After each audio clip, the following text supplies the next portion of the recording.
I am happy to share these thoughts about the several Torah readings and prophetic passages we read during the days of awe. I hope these commentaries will enrich our reading and strengthen our connection to some of the essential themes of these days. We announce in our prayers on Rosh Hashana, today is the birthday of the world. We might expect, therefore, that our Torah readings would center on the creation narratives at the beginning of the Torah. Were the sages redirecting our thoughts away from creation when they selected Genesis 21 and Genesis 22 for our Torah readings? Or were they emphasizing a larger theme of Rosh Hashana when they selected two narratives about the birth and the binding of Isaac as the Torah passages for these 2 days?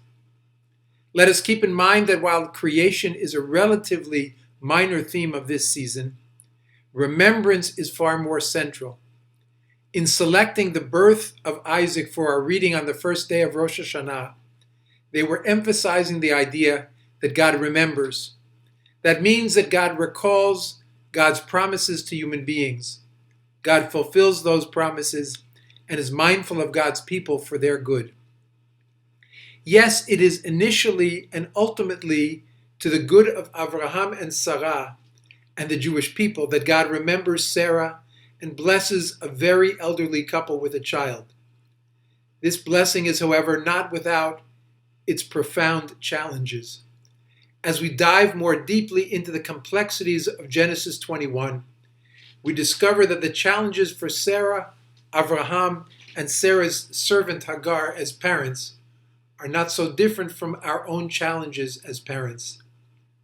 In choosing this narrative, the sages are encouraging all of us to reconsider our roles as parents and as children, as members of complex family units. How did these three parents and their children, Isaac and Ishmael, interact? Do their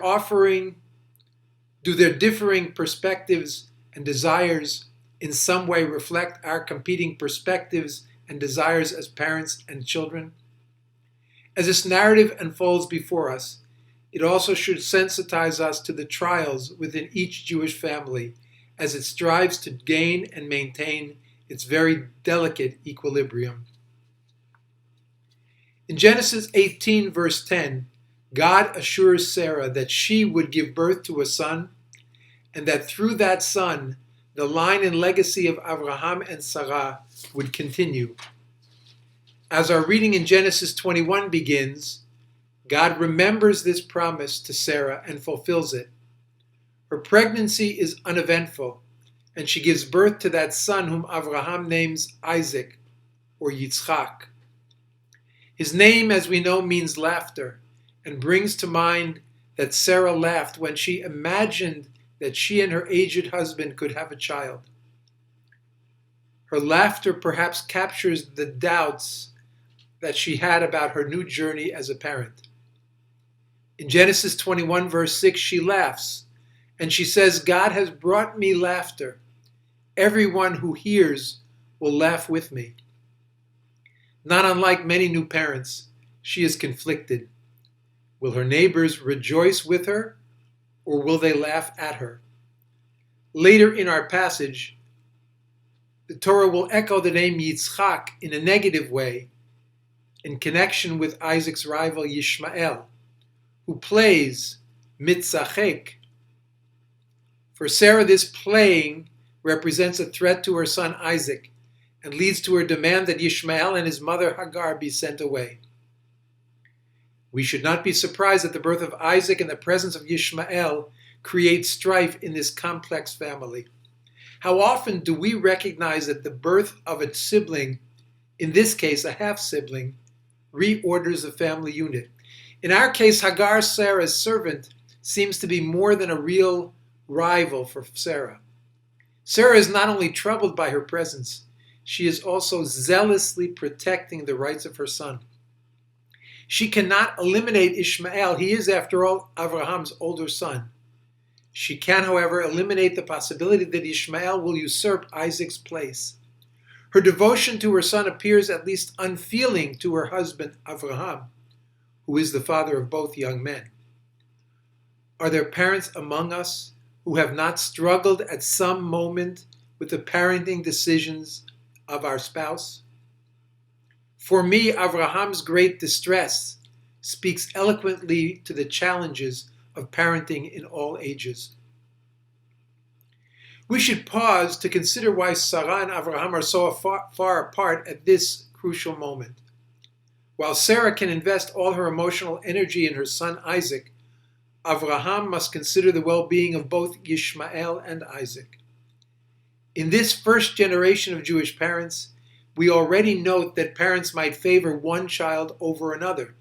Perhaps our text anticipates the partiality that Rebekah will show to Jacob over Esau, and that Jacob in turn will show to Joseph and over his older brothers, the sons of Leah.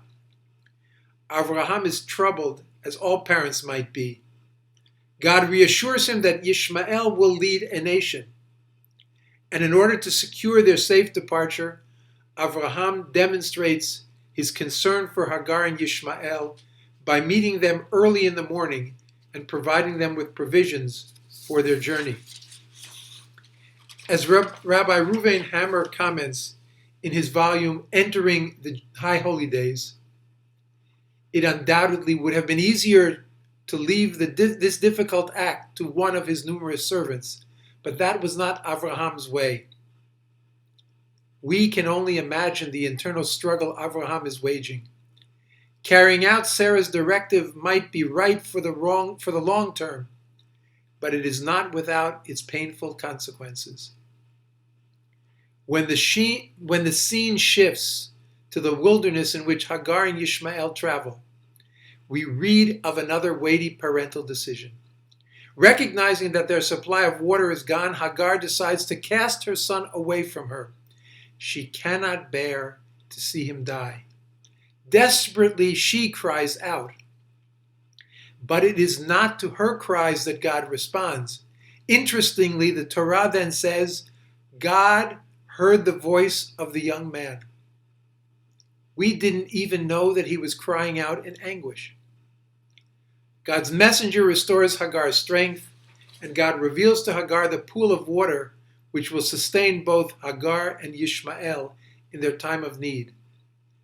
They survive. Ishmael matures and indeed leads a nation. Sarah and Avraham have created the next generation of their family, or the beginning of the national line. Our reading concludes with Avraham taking another step in securing his future and the future of the people.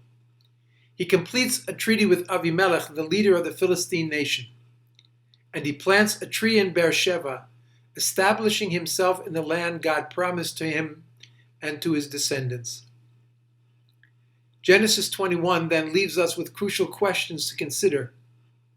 Could the loyalties of the mothers Sarah and Hagar to their sons Isaac and Ishmael be maintained within a family unit? Was Sarah's insistence on sending Hagar and Ishmael away the best way or the only way to deal with their rivalries? How did Ishmael's playing adversely affect young Isaac? Was Ishmael the problematic big brother who introduces the ways of the world to his younger brother before Sarah really feels Isaac is ready? Is it possible for a parent to treat every child equally? And finally, when, if ever, may a parent give up on a child? As you consider this passage filled with family struggle and parental doubt, please don't be afraid to ask yourself about the positions you hold in your family. Our biblical text offers us insight into eternal family issues. Let us hear the ancient narrative and grapple with its complexities.